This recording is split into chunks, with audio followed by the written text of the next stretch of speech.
नमस्ते दोस्तों। आज सुनिए, शादी एक समझौता है। बेटी पारुल से फोन पर बात खत्म होते ही मेरे मस्तिष्क में अतीत के पन्ने फड़फड़ाने लगे। पति के ऑफिस से लौटने का समय हो रहा था, इसलिए डिनर भी तैयार करना आवश्यक था। किचन में यंत्र चालित हाथों से खाना बनाने में व्यस्त हो गई, लेकिन दिमाग हाथों का साथ नहीं दे रहा था। बचपन से ही पारुल स्वतंत्र विचारों वाली जिद्दी लड़की रही है। एक बार जो सोच लिया सो सोच लिया। हॉस्टल में रहते हुए उसने कभी मुझे अपनी छोटी बड़ी समस्याओं में नहीं उलझाया। उनको मुझे बिना बताए ही स्वयं सुलझा लेती थी। इसके विपरीत मैं अपने परिचितों को देखती थी कि जब तब उनके बच्चों के फोन आते ही उनकी समस्याओं का समाधान करने के लिए उनके हॉस्टल पहुंच जाया करते थे। एक दिन अचानक जब पारुल ने अपना निर्णय सुनाया कि एक लड़का रितेश उसे पसंद करता है और वह भी उसको चाहती है, दोनों विवाह करना चाहते हैं, तो मैं सकते में आ गई और सोच में पड़ गई कि जमाना खराब है। किसी ने अपने जाल में उसे फंसा तो नहीं लिया। देखने में सुंदर तो वह है ही, उम्र भी अभी परिपक्व है, पूरी 22 वर्ष की तो हुई है अभी। ये सब सोचकर मैं बहुत चिंतित हो गई कि यदि उसने सही लड़के का चयन नहीं किया होगा और जीत की तो वह पक्की है ही, तो फिर क्या होगा। कुछ दिनों के सोच विचार के बाद तय हुआ कि रितेश से मिला जाए। पारुल के जन्मदिन पर उसको आमंत्रित किया गया और वह आ भी गया। वह सुदर्शन था। एमबीए की पढ़ाई पूरी करके किसी नामी कंपनी में सीनियर पोस्ट पर कार्यरत था। पढ़ाई में आरंभ से ही अव्वल रहा। वह हम सबको बहुत भा गया था। केवल विजातीय होने के कारण विरोध करने का कोई औचित्य नहीं लगा।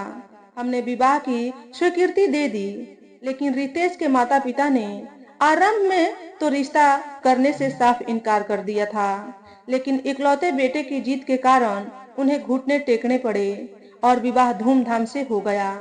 पारुल अनचाही बहू बनकर ससुराल चली गई। पारुल अपने मधुर स्वभाव के कारण ससुराल में सबकी चहेती बन गई। सबके दिल में स्थान बनाने के लिए उसे बहुत संघर्ष करना पड़ा, क्योंकि ऐसा करने में उसे रितेश का सहयोग प्राप्त नहीं हुआ। उसने पाया कि रितेश का अपने परिवार से तालमेल ही नहीं था। बिना लिहाज के अपने माता पिता को कभी भी कुछ भी बोल देता था। पारुल हैरान होती थी कि कोई अपने जन्मदाता से ऐसा व्यवहार कैसे कर सकता था। उसे समझाने की कोशिश करती तो वह और भड़क जाता था। धीरे धीरे उसको एहसास हुआ कि दोष उसमें नहीं, उसकी परवरिश में है। उसके अपने माता पिता के विपरीत रितेश के माता पिता उसकी भावनाओं की कभी भी कद्र नहीं करते थे। अब इतना बड़ा हो गया था, फिर भी उसकी बात को महत्व नहीं देते थे, जिसका परिणाम होता था कि वह आक्रोश में कुछ भी बोल देता था। कभी कभी पारुल असमंजस की स्थिति में आ जाती थी कि किसका साथ दे। माता पिता की गलती देखते हुए भी बड़े होने का लिहाज करके उनको कुछ भी नहीं बोल पाती थी। एक दिन माँ बेटे में विवाद इतना बढ़ गया कि रितेश ने तुरंत अलग घर लेने का निर्णय ले डाला। पारुल ने उसे बहुत समझाया, लेकिन वह अपने इरादे से टस से मस नहीं हुआ। वह क्या करती, माँ ने भी अपने आह के कारण उसे नहीं रोका। वह दोनों के बीच पिस गई। अंत में उसे पति धर्म निभाना ही पड़ा। अपने परिवार से अलग होने के बाद तो रितेश और भी मनमाना हो गया। जो लड़का विवाह के पहले कभी अपनी माँ से ही नहीं जुड़ा, वह अपनी पत्नी से क्या जुड़ेगा। विवाह जैसे प्यार भरे बंधन के रेशमी धागे उसे लोहे की जंजीरें लगने लगी। आराम से ही हॉस्टल में स्वच्छंद रहने वाले रितेश को विवाह एक कैद लगने लगा। एक दिन अचानक रितेश का फोन मेरे पास आया। बोला, अपनी बेटी को समझाओ, बच्ची नहीं है अब, इससे पहले कि वह अपनी बात पूरी करे। पारुल ने उसके हाथ से फोन ले लिया और कहा, मम्मा, आप बिल्कुल परेशान मत होना। ऐसे ही इसने बिना सोचे समझे आपको फोन घुमा लिया। छोटे मोटे झगड़े तो होते ही रहते हैं, लेकिन रितेश को पहली बार इतनी अशिष्टता से बात करते हुए सुनकर मैं सकते में आ गई। सोचने लगी कि उनकी अपनी पसंद का विवाह है, फिर क्या समस्या हो सकती है। एक बार मैंने और मेरे पति ने मन बनाया कि पारुल के यहाँ जाकर उसका घर देखा जाए। उसने कई बार बुलाया भी था। विचार आते ही हम दोनों पुणे पहुंच गए। वे दोनों स्टेशन लेने आए थे। साल भर बाद हम उनसे मिल रहे थे। मिलते ही मेरी दृष्टि पारुल के चेहरे पर टिक गई। उसका चेहरा पहले से अधिक कांतिमय लग रहा था। सुंदर तो वह पहले से ही थी, अब अधिक लवणमयी लग रही थी। मुझे याद आया कि जब रितेश के माता पिता ने विवाह से इनकार कर दिया था, तो उसका चेहरा कितना सूखा और निस्तेज लगता था। तब हम कितना घबरा गए थे। आज उसको देखकर बहुत बहुत तसल्ली हुई थी। 10 किलोमीटर की दूरी पर उनका घर था। वहां पहुंचकर मैंने पाया कि वह 2 बेडरूम का घर था। पारुल ने अपने घर को बहुत व्यवस्थित ढंग से सजा रखा था। घर के रख रखाव में तो उसे बचपन से ही बहुत रुचि थी। यह देखकर बहुत संतोष हुआ कि सास ससुर के साथ रहते हुए रितेश का उनसे तालमेल न होने के कारण रात दिन जो विवाद होते थे, वे समाप्त हो गए हैं और वे दोनों आपस में बहुत प्रसन्न हैं। लेकिन मेरा यह भ्रम शीघ्र ही टूट गया। अगले दिन ही सुबह मैंने देखा कि रितेश पारुल को छोटी छोटी बातों में नीचा दिखाने से नहीं चूकता था। चाहे उसके खाने का, कपड़े पहनने का या खाना बनाने का ढंग हो, वह उसके किसी भी कार्यकलाप से खुश नहीं रहता था। बात बात में उसे ताने देता रहता था कि उसको कुछ नहीं आता, वह कुछ नहीं कर सकती। पारुल चुपचाप सुनती रहती थी। रितेश की उससे इतनी अधिक अपेक्षाएं रहती थी कि उनको पूरा करना उसके बस की बात नहीं थी। उसके जिन गुणों, उसका मासूम लुक देता चेहरा, उसकी नाजुकता, उसकी मीठी आवाज के कारण विवाह से पहले उस पर रिझा था, वे सब उसके लिए बेमानी हो गए थे। हम दोनों अवाक उसकी बेसिर पैर की बातें सुनते थे। मैं मन ही मन सोचती रहती थी कि क्या यही प्रेम विवाह की परिणति होती है। रितेश ने जिससे विवाह करने के लिए एक बार अपने माता पिता का गृह तक त्याग कर दिया था, आज उसी का व्यंग बाणों से कलेजा छलनी कर रहा था। दामाद था इसलिए उसे क्या कहते, लेकिन आखिर कब तक। एक दिन मेरे सब्र का बांध टूट गया और मैं पारुल से बोली, चल अभी हमारे साथ वापस चल। हमने देख लिया और बहुत झेल लिया तुम लोगों का तमाशा। मेरे बोलते ही रितेश उठकर घर से चला गया। पारुल बोली, मम्मा, मुझे उसकी तो आदत पड़ गई है। मेरा उसको छोड़कर आपके साथ जाना ठीक है क्या? ऐसी बातें तो होती रहती है। देखना थोड़ी देर में वह सब कुछ भूल जाएगा और सामान्य हो जाएगा। मैं अपनी बेटी पारुल की बात सुनकर दंग रह गई। इतनी सहनशील तो वह कभी नहीं थी, पर आत्मसम्मान भी तो कोई चीज होती है। मैंने कहा, बेटा, तूने उसके इस बर्ताव के बारे में हमें कभी कुछ बताया नहीं। क्या बताती मम्मा, शादी भी तो मेरी मर्जी से हुई थी, आप सुनकर करती भी क्या। लेकिन इसमें रितेश की भी गलती नहीं है मम्मा। आपको पता है, उसकी माँ ने बचपन में ही उसे हॉस्टल में डाल दिया था। उसने कभी जाना ही नहीं परिवार क्या होता है और उसका सुख क्या होता है। कभी उसकी इच्छाओं को प्राथमिकता दी ही नहीं गई। न ही कभी कोई कार्य करने पर उसे प्रोत्साहन के 2 बोल ही सुनने को मिले। इसलिए ही ऐसा है, वह दिल का बुरा नहीं है। आज उसकी बदौलत ही इतनी अच्छी जिंदगी जी रही हूँ। धीरे धीरे सब ठीक हो जाएगा, आप चिंता न करें। लेकिन मुझ पर उसके तर्क का कोई सकारात्मक प्रभाव नहीं पड़ा था। पारुल ने मेरे चेहरे के भाव पढ़कर रितेश को फोन करके घर आने के लिए कहा और वह आ भी गया। दोनों ने एक और जाकर कोई बात की। उसके बाद रितेश हमारे पास आया और बोला, सॉरी मम्मा, पापा। हम दोनों का मन यह सुनकर थोड़ा हल्का हुआ।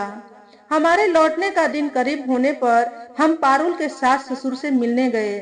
उसकी सास ने कहा, मेरी बहू पारुल तो बहुत स्वीट नेचर की है, मुझे उससे कोई शिकायत नहीं है। हमें यह सोचकर बहुत संतोष हुआ कि कम से कम उसकी सास तो उससे बहुत प्रसन्न रहती है। एक दिन पारुल ने जब मुझे मेरी नानी बनने का समाचार देकर हमें चौंका दिया, तो हम खुशी से फूले नहीं समाये।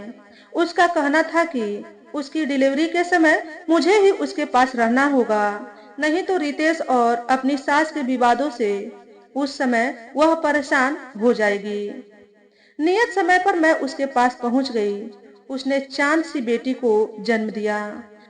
दोनों ओर के परिवार वालों के साथ रितेश भी बहुत प्रसन्न हुआ। मैंने मन में सोचा, पारुल के मां बनने के बाद शायद उसका बर्ताव उसके प्रति बदल जाए, लेकिन ऐसा कुछ भी नहीं हुआ। मैं जब भी पारुल से उसके स्वभाव के बारे में जिक्र करती, उसका कहना होता, मम्मा आप उसकी अच्छाइयां भी तो देखो, कितना स्वावलंबी और मेहनती है, मेरा कितना ख्याल रखता है। थोड़ा जबान का वह कड़वा है तो होने दो, अब उसकी आदत पड़ गई है जो मुश्किल से ही छूटेगी। मैं माँ थी, मुझे तो रितेश के रवैये से तकलीफ होनी स्वाभाविक थी। 2 महीने किसी तरह निकालकर मैं भारी मन से वापस लौट आई। प्रिसा के जन्म के बाद पारुल ने नौकरी छोड़ दी और उसके लालन पालन में मग्न रहने लगी, लेकिन रितेश उसके इस निर्णय से बहुत क्षुब्ध रहता था। उसका कहना था कि प्रिसा को क्रैच में छोड़कर भी तो वह नौकरी जारी रख सकती थी। उसके विचार अनुसार उसके लिए सुख सुविधाओं के साधन जुटाने मात्र से उनका उसके प्रति कर्तव्यों की पूर्ति हो सकती है। इसके विपरीत पारुल सोचती थी कि कोई भी संस्था बच्चे के पालन पोषण में माँ का विकल्प हो ही नहीं सकती। वह नहीं चाहती थी कि उससे दूर रहने के कारण वह भी अपने पापा का पर्याय बने। ऐसा कोई आर्थिक कारण भी नहीं था कि उसे मजबूरी में नौकरी करनी पड़े। पारुल अपनी बेटी प्रिसा की बढ़ती हुई उम्र की एक एक गतिविधि का आनंद उठाना चाहती थी। उसके लालन पालन में वह किसी प्रकार का समझौता नहीं करना चाहती थी। उसकी तो पूरी दुनिया ही बेटी में सिमट कर आ गई थी। जो भी देखता उसके पालने के ढंग को देखकर प्रशंसा किए बिना नहीं रहता था। इसका परिणाम बहुत जल्दी प्रिसा की गतिविधियों में झलकने लगा था। प्रिसा अपने हाव भाव से सबका मन मोह लेती थी। मुझे भी यह देखकर पारुल पर गर्व होता था, लेकिन रितेश ने तो उसके विरोध में बोलने का जैसे प्रण ले रखा था। पारुल की सास तो मेरे सामने उसकी प्रशंसा करते हुए नहीं थकती थी। पोती होने के बाद तो वे अक्सर पारुल के पास जाती रहती थी। अपने बेटे के पारुल के प्रति उग्र स्वभाव से वे भी बहुत दुखी रहती थी। उन्होंने कई बार पारुल से कहा कि वह उनके साथ आकर रहे, लेकिन उसने मना कर दिया। उसे लगा कि रितेश के अकेले की गलती तो है नहीं। मुझे पारुल पर गुस्सा भी आता था कि आखिर स्वाभिमान भी तो कुछ होता है। पढ़ी लिखी है, अकेले रहकर भी नौकरी करके प्रिसा को पाल सकती है। पहले वाला जमाना तो है नहीं कि विवश होकर लड़कियां पति के अत्याचार सहते हुए भी उनके साथ रहे। मैंने उसे कई बार समझाया, वह सुधरने वाला नहीं है। आदमी दिल का कितना भी अच्छा हो, उसे अपनी जबान पर भी तो कंट्रोल होना चाहिए। तू उससे अलग हो जा, हम तुझे पूरा सहयोग देंगे। मैं रितेश से बात करूं क्या? तो उसने आज जो फोन पर उत्तर दिया, उसने तो मेरी सोच पर पूर्ण विराम लगा दिया था। मम्मा, शादी का निर्णय मेरा था, आप मेरी चिंता बिल्कुल न करें। आगे मेरे भविष्य के लिए मुझे ही सोचने दीजिए। मेरे ही जीवन का प्रश्न नहीं है, मुझे प्रिसा के भविष्य के बारे में भी सोचना है। बच्चे की अच्छी परवरिश के लिए माँ बाप दोनों का उसके साथ होना आवश्यक है। फिर रितेश उसे कितना प्यार करता है और उसके पालन पोषण में किसी प्रकार की कमी नहीं छोड़ता है। आप जानती हैं, मेरे ससुराल वाले भी मुझे और प्रिसा दोनों को कितना प्यार करते हैं। रितेश से रिश्ता टूटने पर हम दोनों का उनसे भी रिश्ता टूट जाएगा। आखिर उनका क्या कसूर है? प्रिसा को उसके पापा और दादा दादी के प्यार से वंचित रखने का मुझे क्या अधिकार है? प्रिसा को थोड़ा बड़ा हो जाने दो, 3 साल की हो गई है। आज के बच्चे पहले की तरह दब्बू नहीं हैं। देखना, वही अपने पापा का सुधार करेगी। शादी एक समझौता है, यह 2 व्यक्तियों का ही नहीं, 2 परिवारों का बंधन है। इसके टूटने से बहुत सारे लोग प्रभावित हो सकते हैं। अभी ऐसी स्थिति नहीं है कि मैं रितेश से संबंध तोड़ लूं। आखिर मैंने उससे प्यार किया है, उसको आदत पड़ गई है छोटी छोटी बातों पर रिएक्ट करने की, जो हालांकि अर्थहीन होती हैं। कभी न कभी उसे समझ आएगी ही, ऐसा मुझे विश्वास है। पारुल ने धारा प्रवाह बोलकर मुझे बोलने का मौका ही नहीं दिया। एक बार तो यह लगा कि मैं उसकी माँ नहीं, वह मेरी माँ है। विवाह के बाद कितनी समझदार हो गई है वह, यह तो मैंने सोचा ही नहीं कभी कि पति से रिश्ता तोड़ने पर पूरे परिवार से संबंध टूट जाते हैं। मुझे अपनी बेटी पर गर्व होने लगा था। तो दोस्तों, आज के वीडियो में बस इतना ही। अगर हमारे द्वारा बताई गई कहानी थोड़ी सी भी अच्छी लगी हो तो वीडियो को लाइक और शेयर करें। चैनल पर पहली बार आए हो तो चैनल को सब्सक्राइब करके बेल नोटिफिकेशन को ऑल पर सेट कर लें, ताकि आपको ऐसे ही अच्छे अच्छे वीडियो देखने को मिले। हमेशा खुश रहें, हमेशा स्वस्थ रहें। वीडियो देखने के लिए आपका बहुत बहुत धन्यवाद।